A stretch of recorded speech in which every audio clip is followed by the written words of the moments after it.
Rotarians and guests, welcome to the December 9th meeting of the Rotary Club of York.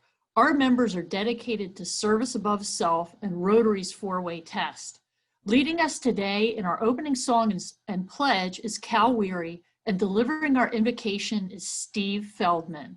Cal.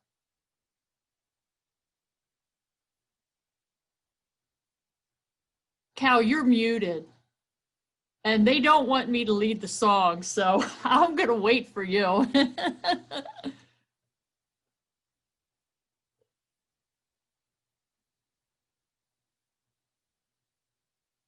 Unmute. There we are. It wouldn't be Rotary without at least one glitch from Cal Weary. There we go. God bless America, land that I love. Stand beside her and guide her through the night with the light from above.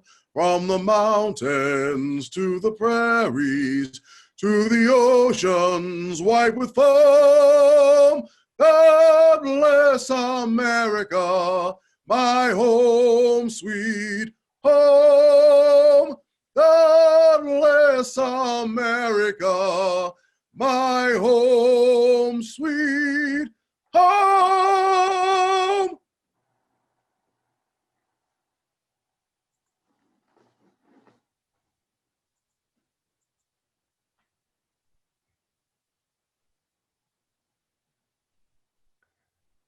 Please join me in prayer.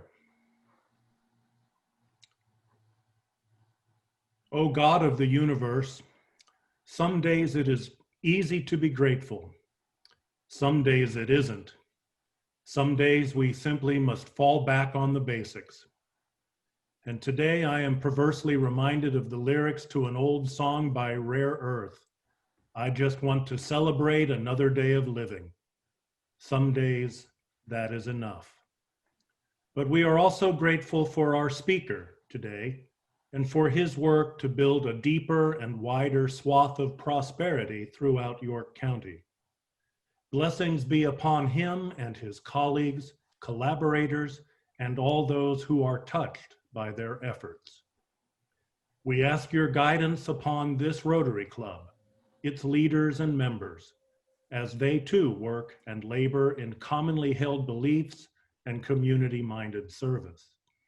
Inspire each of us to a greater good, seeking truth and well-being for all, and seeking friendship and collegiality with an ever-widening and more inclusive circle here in the place that we call home. And as always, grant us your peace. Amen. Amen. Thank you, Steve, and thank you, Cal.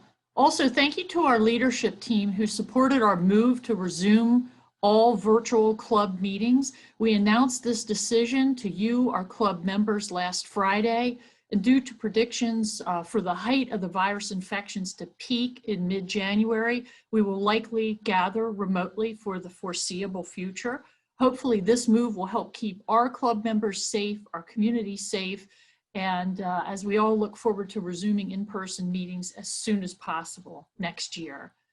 Thanks to all our committee leaders and members for your efforts to advance our vital work and continue with your meetings virtually. The membership committee meeting will meet today following the club meeting. Our board of directors will meet tomorrow morning at 8 a.m. and our diversity, equity, and inclusion committee will meet Monday at 8 a.m.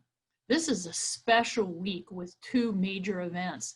Number one, our nation recognized National Pearl Harbor Remembrance Day to remember and honor the 2,403 Americans who were killed in the Japanese surprise attack on Pearl Harbor in Hawaii on December 7th, 1941. So it looks like we're up for a big anniversary of that next year.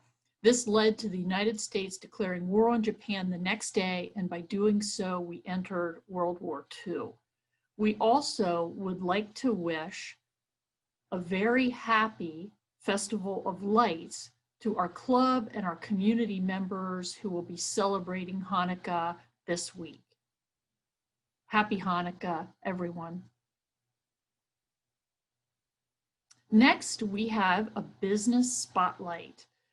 Founded more than 55 years ago, Shoemaker Williams is a business-focused law firm that represents various size companies, nonprofit organizations, entrepreneurs, as well as individuals. In addition to general business legal services, the firm provides specialized services to various segments of the legal market from their offices in Camp Hill, York, and Towson, Maryland. Shoemaker Williams has a long history of representing the banking industry and financial services organizations with regular legal matters as well as regulatory compliance. The firm also has vast expertise working with and experience working with the hospitality industry, including the acquisition, sale, and financing of lodging, restaurants, and attractions, and working with clients on license and tax issues such as alcohol beverage licensing. The firm serves as counsel to numerous trade organizations providing advice concerning tax-exempt status and nonprofit corporate issues. Shoemaker Williams provides clients with clear and practical legal and business solutions using innovative and creative approaches in an efficient, cost-effective, and timely manner. Thank you to Rotarian Jane Davis for providing this information. Jane is a club member since March of 2007. Up next, I invite our foundation chair, Bill Hartman, to the virtual Rotary podium for a very special Paul Harris Fellow presentation. Bill. Thank you very much, President Ann, and good afternoon, fellow Rotarians. I hope you're all shoveled out from this morning's snowstorm. Today, I have the pleasure of doing two things. Number one, reinforcing the importance of the Rotary Foundation, and secondly, honoring and recognizing a true model Rotarian, Leon Butler. The culture of all good Rotary clubs and what all clubs strive for is the recognition by its members that contributing to the Rotary Foundation is an integral part of being a Rotarian. It's important that all of us contribute to world causes as well as supporting the local projects that we undertake as a club. And there's no better vehicle to accomplish these two objectives than the Rotary Foundation. So I'd like to thank all of you who are major donors, Paul Harris Society members, Paul Harris Fellows, and those of you who contribute to the Rotary Foundation. Thank you very much. And for those of you who have not yet contributed to the foundation, please contact Bert and she will show you how to do that. We have some Paul Harris Society members who give $1,000 a year. We have lots of our members give $100 a year via the $25 per quarter gift that they give along with their Rotary bill. So it doesn't really matter. You should give what you can and what you feel comfortable with. The important thing is we would really like to have all of our members be contributing to the Rotary Foundation. Now, let's move on to Leon Butler. Leon Butler is a model Rotarian. He has been a member of our club for 37 years. And for 30 of those 37 years, he has had perfect attendance. Leon's a true Rotarian as he has made contributing to the Rotary Foundation an integral and consistent part of his membership in our club. Leon recently achieved a significant milestone. He has become a major donor. And by definition in Rotary terms, a major donor is a donor whose cumulative financial contributions to the Rotary Foundation have reached a total level of $10,000. By achieving this honor, Leon becomes the 29th member of the Rotary Club of York to achieve major donor status. So now please join me in giving Leon a virtual round of applause. And Leon, please show us your award. Congratulations, Leon.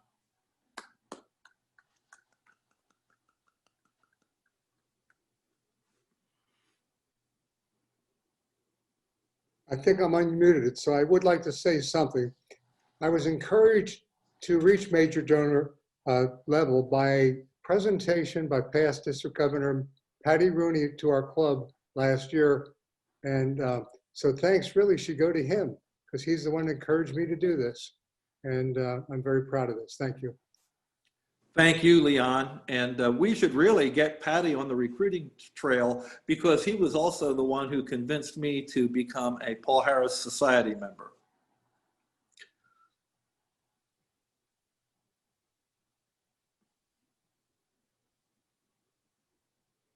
Congratulations, Leon. Thank you, Bill. Thank you, Patty, for inspiring generosity throughout our club for our community. And I remember that presentation that you gave to our club. It was in person. How nice. And that was the first time I heard you use the term the 6 promises to the world. Those are Rotary's focus areas, which are now 7. But Leon, back to you. Thank you for exemplary service above self to our club, to our community, for your attendance and your generosity. You really set a shining example of what it means to be a true Rotarian. And thank you to all those who donate. We really appreciate your generosity.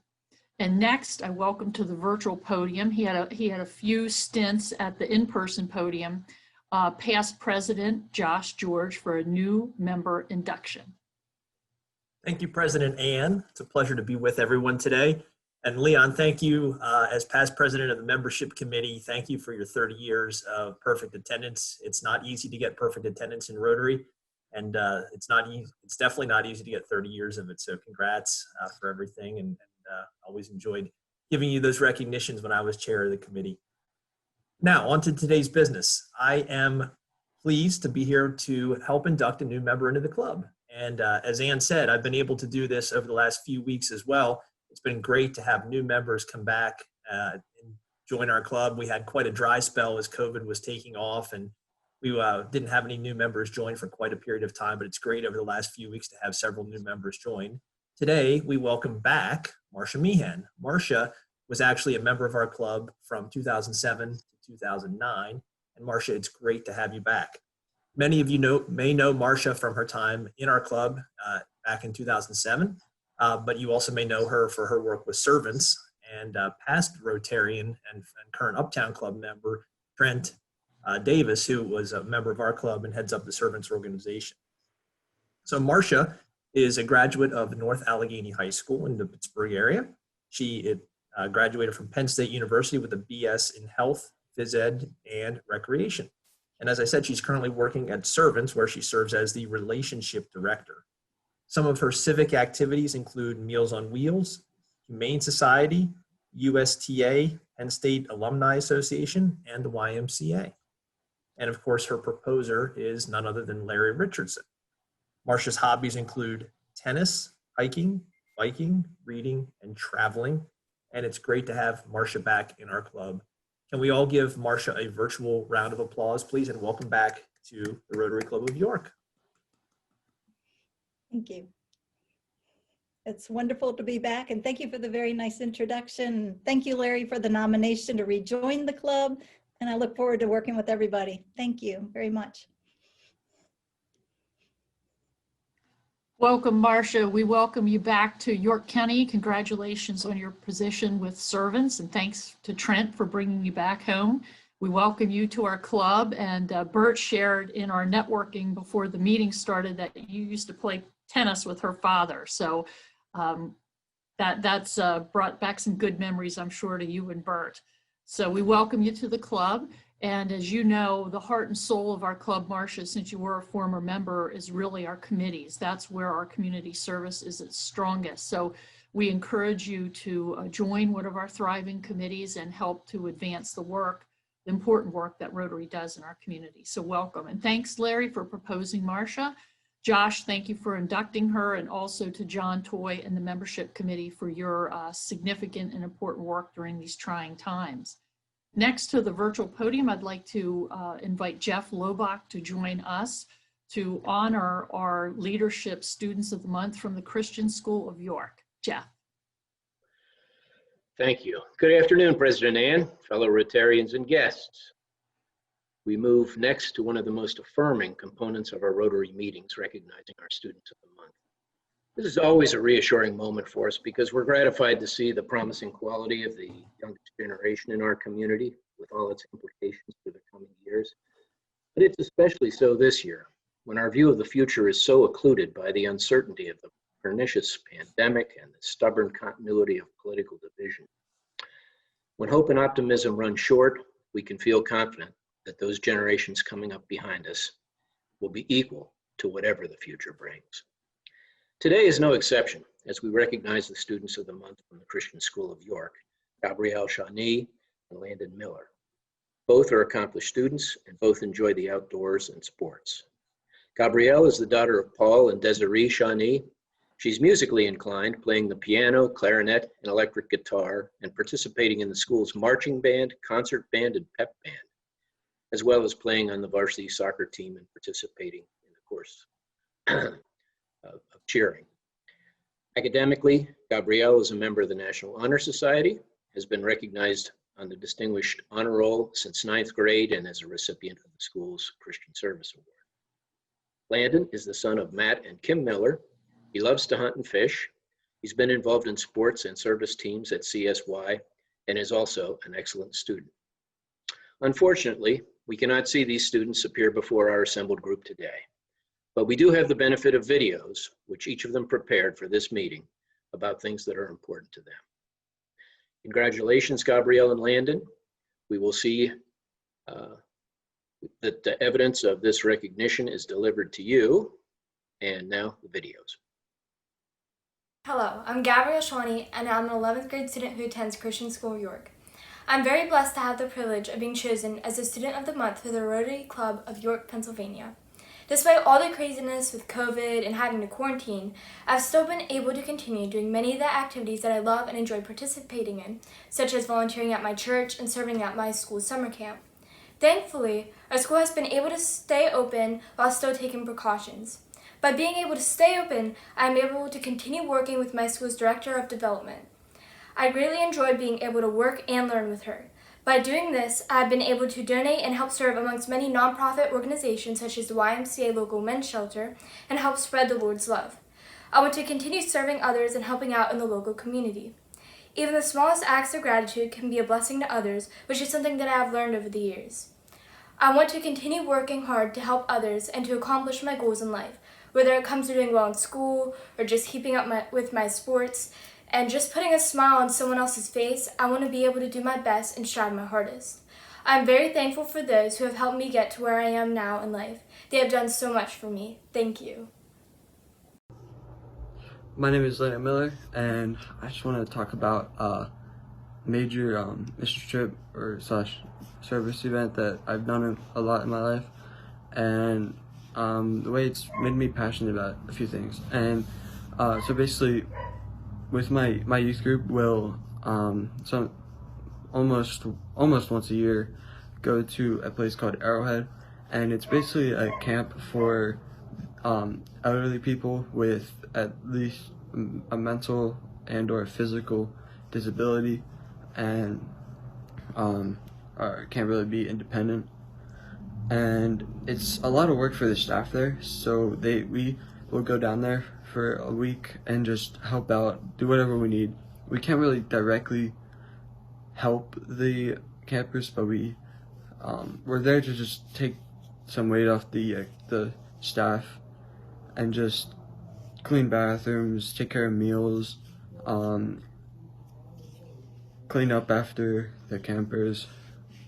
And it's a really awesome experience because we get to see how us being there impacts not only the staff but also the campers, and just the way just brings joy into their life, because they don't always get to have people serve them, or they don't always get to feel loved the way they do when they're there. And to put ourselves below them and serve them is really humbling. And something that going to those trips multiple times has made me passionate about in a way is when I see someone in need or just feeling down, makes me want, I've learned to feel more empathetic and actually try and help them and do whatever it takes to make their day better. And I think that should be a goal for a lot of people, for all of us, to just humble ourselves and help whoever we can when someone is in need, because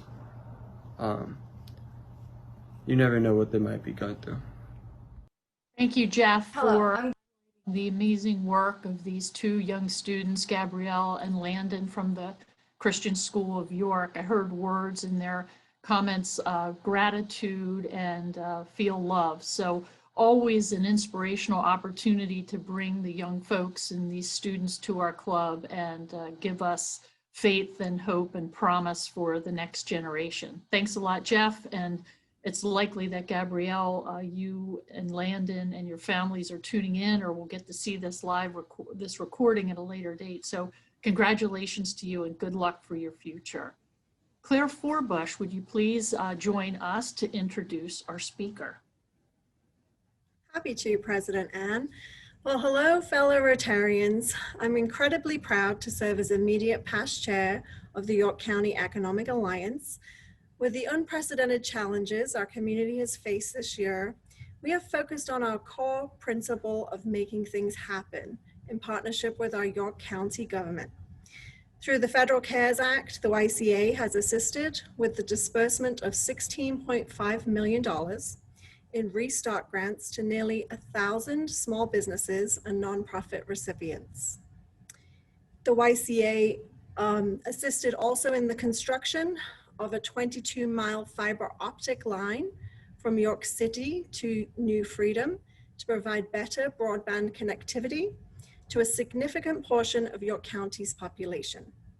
Amazingly, despite COVID-19, we've been able to accomplish some other great initiatives this past year, of which we have largely stayed out of the spotlight due to the constant pandemic-related news.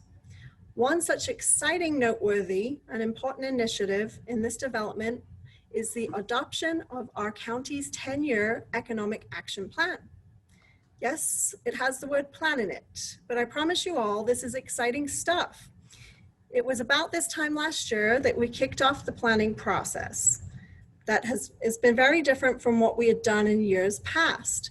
In partnership with our county government, city government, and county planning commission, the Economic Alliance engaged a Pittsburgh-based economic consulting firm, Fourth Economy, to lead a year-long planning effort. We are proud and even modestly surprised that we kept all this work running on time and on schedule, despite the disruptions of COVID-19. Hearing from well over 1,000 residents, working with over 300 volunteers through their committee work, we're here today to give you a brief overview of our county's economic action plan. So it's my great pleasure to introduce Dr. Silas Chamberlin, the Vice President of Community and Economic Development for the YCA, to provide this overview. Silas is an accomplished author. He's a York native with degrees from Temple and Lehigh University, and also a commercial real estate certification from Cornell. He returned to York to assume the role of CEO for Downtown Inc. and developed and helped align the YCA and Downtown Inc. in the strategic affiliation, which was just announced as a PA Downtown Center statewide Townie Award recipient. I've been told that Silas recently anointed himself with the nickname Chug, and it's poorly attempting to make that stick through cheesy efforts like me reading this right now.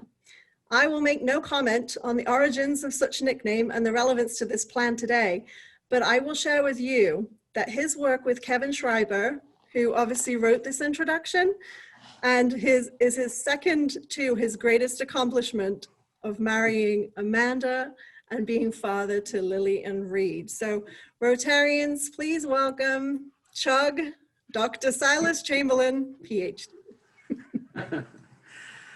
Thanks, Claire. And I obviously owe a thank you to Kevin for helping with the last bit of that introduction. I appreciate that. And thanks everybody for giving us time to talk about the York County Economic Action Plan. I know the last time we were for you to preview this work was back in April. And obviously we were in the early days of COVID restrictions and really trying to pivot our work to address the concerns of COVID, but also keep this long-term planning effort going. So it's nice to be back here at the end of the year to recap all the work that we've done since April when we were first rolling this out. And like Claire, I just want to remind you that although we're talking about a planning effort and it's 10 years and it's technically something that we have to do as part of our comprehensive planning, that this truly is exciting work. It's not every year that you get to cast a vision for the next 10 years of economic development in your county, or to bring together thousands or 1,000 plus people to participate in that effort. And there's a couple other things that make this very exciting. This will be the first time in, as far as we know, the history of our county, that we've made a concerted effort to align our county, our city, and our downtown economic development strategies into one plan that aligns and complements one another. And we achieved that by collaborating very closely with the City of York, with our York County Planning Commission, with Downtown Inc., which of course is now part of the Economic Alliance, and really making sure that the specific needs and development strategies of all those partners are reflected in this plan. As we've said, we engaged a lot of people throughout the process, and that's a credit to folks who were willing to go with us on a little bit of a journey to pivot what would have been a lot of face-to-face networking and focus groups and interviews to use some digital tools to achieve that, and a credit to our consultant who helped do that as well. And in the process of all this, we were also able to produce a lot of very timely economic data that we've also shared with lots of partners on the immediate impacts of COVID that really became a statewide best practice. So after we released our data back in April and May on the dire situation for small businesses, many other counties also produced similar data, and that data has now been used to justify statewide funding programs, county level funding programs, and that would not have been possible without being in this economic action planning process. As always, just want to start by thanking the folks who have helped make this possible: Powder Mill Foundation, the Community Foundation, the Wareheim Foundation, and our county commissioners. We were able to hire a consultant that brought a lot of expertise to the table, and that allowed us to be able to be very flexible throughout this process as well, and to keep this process moving despite COVID. Just to show you a little visually how this all worked, the Economic Alliance has been working with the Planning Commission at the county, the City of York, plus our consultant, Fourth Economy, based out of Pittsburgh, but active nationwide, on an EAP that obviously checks the box on a countywide plan, but also we hoped would lead to three things: better alignment between all the different entities doing economic development in our community, and we know that economic development takes many different forms and has different goals. We were very open to systems change as part of this as well, not just incrementally improving what we've done in the past, but also trying to look at the systems themselves of how we do economic development, how we do workforce development, how we look at our sense of place and our placemaking techniques and incorporate that into economic development as well. And then finally, of course, economic progress. And a big piece of that is tying our work back to some key metrics that we identified early on as things that we wanted to address through this plan. We had a great group of people helping to support us, a very large steering committee featuring many Rotarians as you look down that list on the left, and we thank you for giving your time to this effort. And then we had a number of working groups that focused on specific pieces of the plan that were led by co-chairs representing a variety of backgrounds. So lots of great people involved throughout the process, in addition to the public and the members of the working groups who joined throughout the process. We started back in March, which obviously has turned out to be a really interesting time to launch into a plan.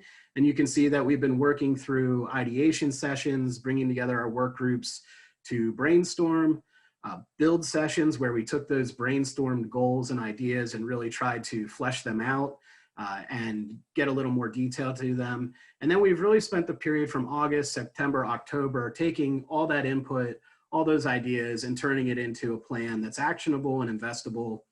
And as you'll see at the end, we're very, very close to final approval of that plan.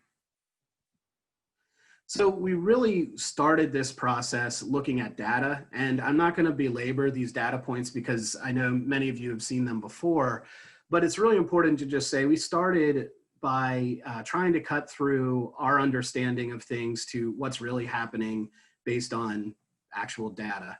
And we kept on referring to these throughout the process. So we know in York County, there's a need for more living wage jobs that help people and families rise above the poverty level and rise above what we've identified as the Alice population that's sort of on the brink of falling back into poverty when there are economic disruptions such as a pandemic. We know that our strengths are really in trying to maintain existing firms in our county. And so although in this plan we don't move away from business attraction, we hope to initiate a number of strategies that are intended to support firms that are already here and to continue to grow and expand those firms to help them move through generational changes and keep them employing York Countyans. We know that unfortunately some of our lowest earnings on average are in our county's growing industries. So this has forced us to take a close look at where we put our time and attention. You can see as you work your way down that list that some of these are rapidly growing industries in York County, such as transportation and warehousing. But you can also see where the median income for transportation and warehousing lies. So again, that doesn't radically change our understanding, but I think throughout this plan, you'll see an emphasis on people and place and economic mobility that lends itself to promoting what we call opportunity jobs, the ones that really do pay living wages and offer opportunities for career growth. We also saw some concerning statistics about the business birth rate, the rate at which new businesses are created in York County. And we know that our rate here in York County, unfortunately, falls behind the rest of Pennsylvania. And in turn, Pennsylvania falls behind the rest of the United States. So we put a real emphasis in this plan on entrepreneurship and support around growing businesses and encouraging people to start their business in York County. We also know that there's inequities in our current economy that have been longstanding, and although there's been efforts to address those inequities, they're still persistent. So gaps in women ownership, gaps in minority ownership in general, gaps in Hispanic ownership are all things that we looked at very early on and wove throughout this plan, as you'll see. And we also looked at just basic things like infrastructure. You heard Claire speak about an emphasis on broadband and the county commissioners allocating some funds. In part, that's because of the statistics you're seeing here, where a significant portion of residents of the city of York still don't have high quality, reliable internet that's affordable. And a large percentage of people in the rest of the county don't have access. And that's not just something that's a quality of life issue for residents, it's a competitiveness issue. So you'll see broadband as one of our key focuses around the rural economy, but also urban economics. So looking at all that data helped us really come up with 3 foundational principles that are woven throughout the plan, definitely leading with equity, access, and inclusion, but also emphasizing communication and information sharing, which speaks to the alignment between the different groups working on this, and collaboration and coordination. We have the blessing in York County of having, and I use blessing loosely, of 72 different municipalities, which can be great in terms of sense of pride about our communities and definitely lots of civic engagement to keep all those councils and committees staffed. But we know that it's also a detriment to trying to do regional collaboration and to even have organizations work together when they're trying to address so many different policies and procedures and groups across those municipalities. So really trying to look at ways that we can collaborate collectively as a county to address some of these goals. So in the plan itself, you will see that these 3 foundational principles are actually called out. So every time there's a goal that addresses equity, access, and inclusion, you'll see a tag so that we could just make sure that throughout this plan, we really are holding true to our foundational principles. The plan itself is organized around 3 guiding themes. These are sort of the buckets of work or the categories of work. The first one being creating opportunities for all people. This is focused on equity and inclusion, workforce development, those opportunity jobs and living wages that we identified in the data. The second is fueling the engines of prosperity. This is really that focus on our existing industries, helping to address their needs and keep them in business here in York County, making sure they have the workforce that they need in the future, and really building up our entrepreneurial, for lack of a better word, ecosystem, the different entities and resources that support people who want to grow a business in York County, because they will certainly be the economic drivers of the future. And then the third category is enhancing York County's sense of place. And this, frankly, is sort of a newer approach to our economic development strategy. The idea that our small towns and our open spaces, our trails, our parks, our tourism assets are all economic drivers for York County, and that we can be doing more to help make sure that they're accessible to tourists, that they are well maintained, that they are assets that we all recognize as economic assets, and not just sort of quality of life assets. And there's a number of strategies around that. So I won't go into detail on each one of these, but I just wanted to show you that within the plan, and this one starts with that first theme, creating opportunities for all people, they're broken down into recommendations, measures of success, and then strategies for how to achieve them. And instead of going through these in detail, what I'd like to do is just pull out some examples from each one of those. So creating opportunities for all people, some of the things that we're excited about are launching a major employers council with a focus on diversifying York County's leaders, addressing the need for more diversity within managerial positions, and creating welcoming workplaces. And some of you on this call know that we haven't waited for this plan to be finalized to start this work. We've actually already launched this work as of a couple of months ago. Integrating diversity training into existing webinars beyond just the city of York and really reaching throughout the county. Encouraging the creation of offices of inclusion with major employers and local governments. And we know that York County has already started to take some action in county government on creating some new positions focused on equity and inclusion. And we know that our major employers are positioning themselves to do the same. And in some cases, that's an uphill battle, and others it's just an education issue, but something that collectively we can address together. And then finally, creating a shared Pathways to Prosperity workforce development dashboard. We've been working off of a shared workforce development plan for nearly 2 years in York County with about 60 different partners around the table. And we really want to amplify that work by making sure that the gaps in that workforce development system are being addressed, that the resources that are out there are being shared across that network. And part of that is just doing a better job of tracking how people who want to find opportunity employment make their way through that workforce development pathway. The second category, fuel the engines of prosperity. And a few examples from that are expanding our existing business calling program. So we already have a very robust outreach to existing businesses, but we think we could be doing more. And a lot of that business calling is driven by state priorities and state reporting systems. And we actually want to move beyond that to help get out to more minority-owned businesses, smaller businesses, Main Street businesses, in addition to the manufacturers and the larger businesses that we're already working with regularly. One of our things that we're really exciting about is working to create an additional countywide investment fund or revolving loan fund. We see that potentially taking the form of a York County-focused community development finance institution, or CDFI. You might be familiar with Community First Fund, who's very active in Lancaster and across southeastern Pennsylvania, and very focused on the city of York and York County, but does not have a footprint that goes beyond the city of York. And one of the recurring themes we heard was trying to expand that access to capital for small businesses and minority-owned businesses outside of the city of York, as well as within the city. Continuing to identify mentors and resources for succession planning as people who have been longtime business owners plan for retirement.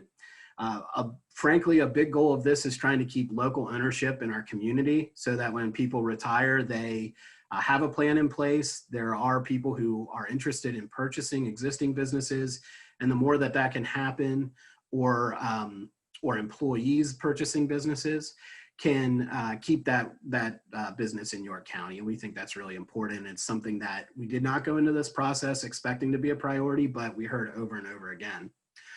We also want to establish a baseline for our minority-owned business community so that we can do an ongoing census of businesses. If you're familiar at all with the way that minority-owned businesses are tracked, it's a census data point that's only renewed once every 10 years. And we're just not satisfied that we're going to wait 10 years to find out if we're doing a good job on minority-owned business creation. So we want to take that into our own hands, work to establish a very specific way of tracking how many minority-owned businesses we have. Part of that is being able to promote them, but also just to be able to track if we're doing a good job addressing those metrics we saw about York County really being behind the rest of the country on minority-owned business ownership. And then finally, bringing together the organizations and entities that provide entrepreneurial services. We know there are many. They all play different roles. SCORE plays a role. SBDC plays a role. Crispus Attucks plays a role. There's countless organizations that are either providing mentoring or technical assistance or funding, but there isn't a great way to track how people move through that system. And we've been talking a lot about different ways that this could happen. And are excited about the potentials there as well. And then our last category is enhancing York County's sense of place. And a few of the things that we're excited about are establishing a countywide Main Street development program, potentially by hiring a circuit rider type position. And that's simply somebody that spends time in multiple communities. We know there's lots of main streets in our county, but not all of them can employ a full-time Main Street manager, nor should they. But a lot of the principles of the Main Street program that we've seen be very successful in Hanover and downtown York can be shared in some of our other communities. We've seen a little bit of that start to happen already with the York County Trail Towns program, which is pretty much a Main Street style program in 5 communities along the Heritage Rail Trail. But we'd like to see that happen countywide. We'd also explore the formation of a coalition around a regional asset district. This is a concept that's worked well out in Allegheny County to help create a new source of funding for arts and cultural and environmental infrastructure, trying to take seriously the concerns we hear amongst the arts and cultural community about a lack of funding and a lack of secure funding, and try to be creative about how we approach that in the future. And I can think already of some great partners at the Cultural Alliance and others that would be interested in helping us lead this work. Reviewing and updating the bicycle and pedestrian plan for York so that we have walkable, bikeable communities. Engaging funders to catalyze economic opportunities in communities along recreational trails, whether that's the Heritage Rail Trail or it's the Susquehanna River and the Northwest River Trail in Wrightsville, or it's the Hanover Trolley Trail connecting Hanover and Spring Grove. There's lots of opportunities now and in the coming years to leverage multi-use trails for economic development. And then continuing to invest in the Cadores Creek Beautification Initiative, which so far has raised $9 million towards its first phase of construction. And I know we've presented on to Rotary in the past. And then finally, encouraging public-private sector collaboration to expand broadband access. Our construction of a backbone fiber network down the rail trail is a great start. And at the end of this year, thanks to funding from the commissioners, we'll have a blueprint for how to move forward with building out that network in the future. Really, that'll plot out our strategy for the coming decade on expanding broadband access, and we're excited to bring people together to implement that.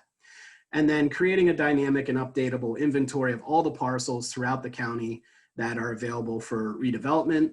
This currently exists in a network of realtors and our team's work and a lot of different entities around the county that promote opportunities for development, but we want to be more systematic in our approach to that. So I'm going to close very quickly with what's different this time around, because obviously we could have just said, hey, every 10 years we do a plan, we're just going to do another plan. But we did want to try to take a different approach. And again, the key here is that from the very beginning and throughout the process, there's been buy-in and alignment between our county, our city, our downtown, and our working groups, and not as an afterthought. So when we move towards implementation, which has frankly already begun, we're not starting from scratch here. We have engaged partners that can help move this forward. We also thought it was very important to weave diversity, equity, and inclusion throughout the plan and have it as a guiding principle, and then to follow through with actions that'll actually lead to tangible change and be able to actually gauge our progress. Hopefully you can see that this is people-centered and place-based economic development. So although we still think it's important to be focusing on, real estate projects and business attraction and things like that, we also are just trying to elevate our focus on getting people living wages and taking advantage of the great place that York County is for economic development. And as I just said, we've already started implementation. So the YOCO Restart Fund that Claire referenced, minority-owned businesses were prioritized throughout that process. Businesses located in our core communities, our boroughs, were prioritized. And I know the city of York has taken actions to make those same priorities in their funding programs. Our broadband pilot is a first step in our overall broadband implementation strategy. And without belaboring it, a lot of other great things that are actions in this plan are already moving forward now. So our goal of not having this be a plan that just sits on a shelf and one that can really galvanize action and be moved into action seems to be working so far, and we look forward to taking the next steps. So we will hopefully on December 16th have final approval from our county commissioners on this entire plan. As you can see, it's been a long approval process to get to this point. The city of York will complete their comp plan this spring, which already has shared goals between the two plans. And then as soon as that plan is public or finalized, we'll begin our public rollout of the plan, activating the work groups that have already been part of this planning process, and really start to implement our new 10-year economic development plan. So if you're interested in seeing the final plan or the almost final plan, you can go to yorkcountyeap.org and check it out. It's a long document, but there's a lot of great content, and there's also an executive summary if you're limited on time. And yes, I put this website last so you didn't Google it while I was talking, and now you can take a look at it in detail. So if there's time for questions, I'm happy to take any.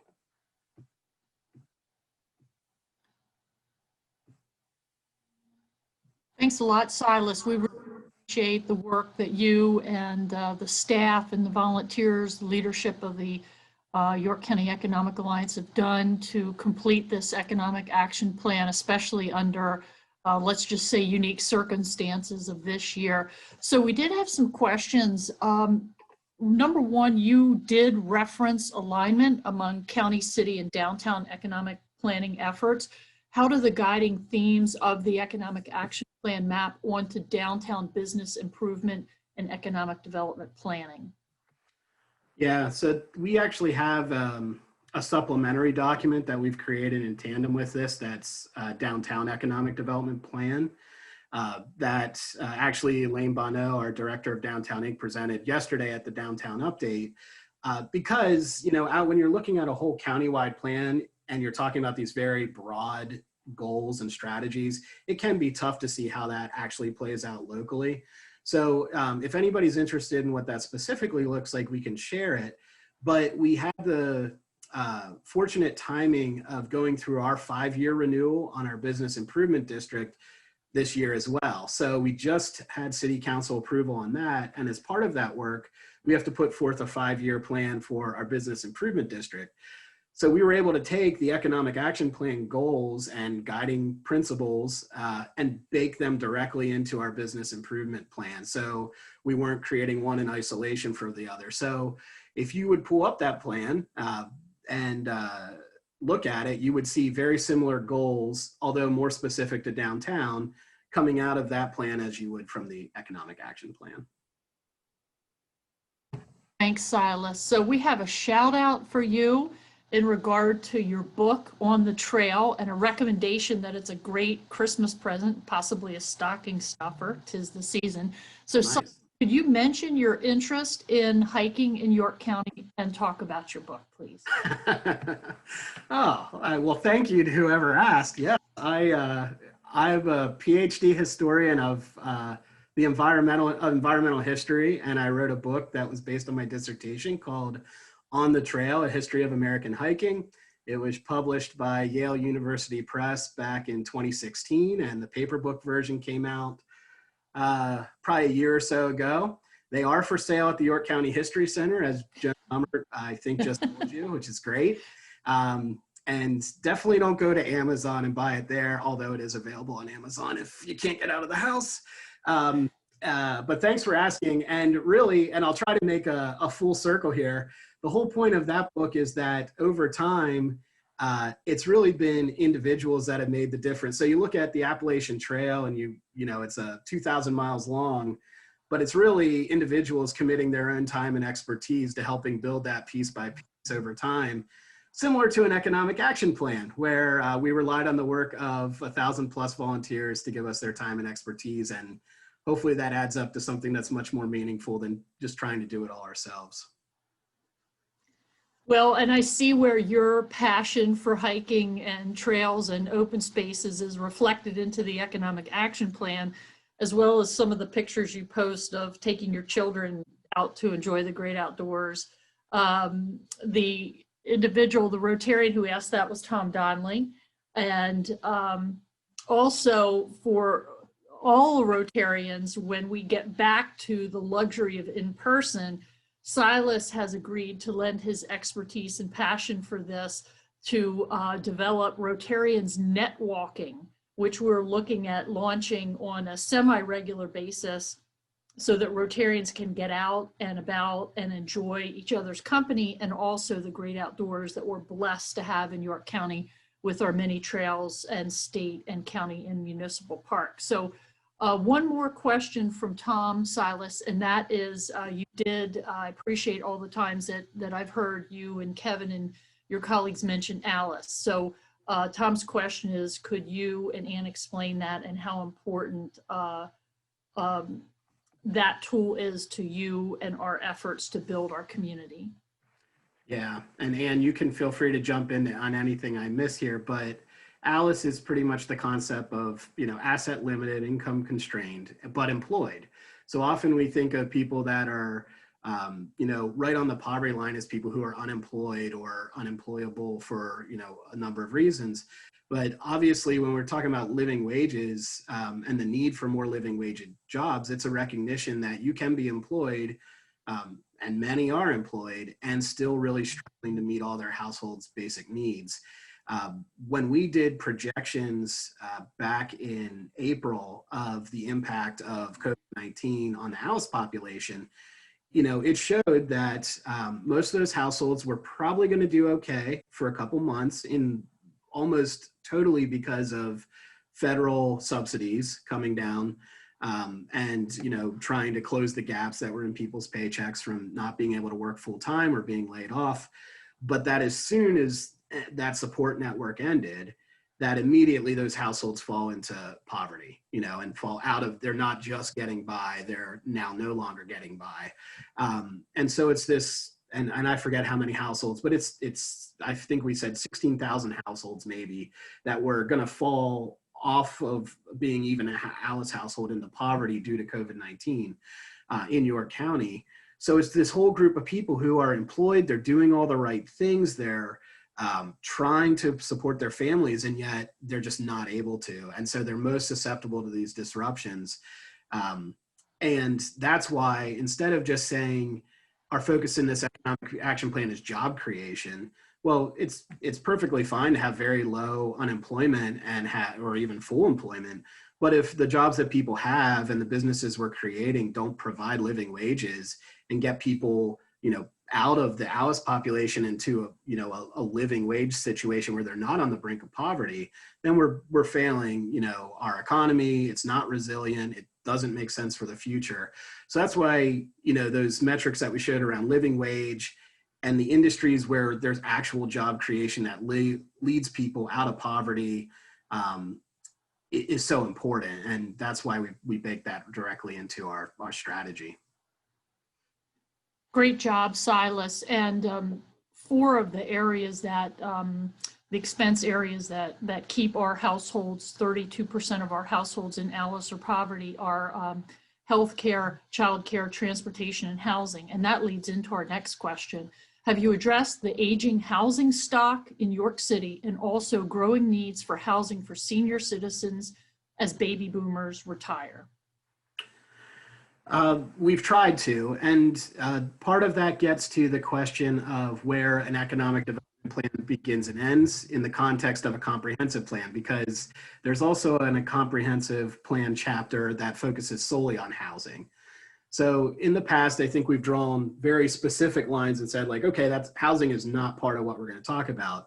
In our plan, what you'll see is that, and it was referenced on one of the slides a little bit and probably didn't speak directly to it, but the recognition that we do need to help redevelop urban cores so that people can age in place, and so that some of the housing stock that no longer is viable can be redeveloped. The way that that happens is really important, because if you do it the wrong way, it can lead to gentrification, it can lead to displacement, and it can force out seniors who you wanted to be able to age in place in the first place. So the city of York's doing some really great stuff around incremental development, which is really empowering very small scale developers to come in and redevelop small properties. We had a workshop on that just last week, and the city of York deserves a lot of credit for initiating that.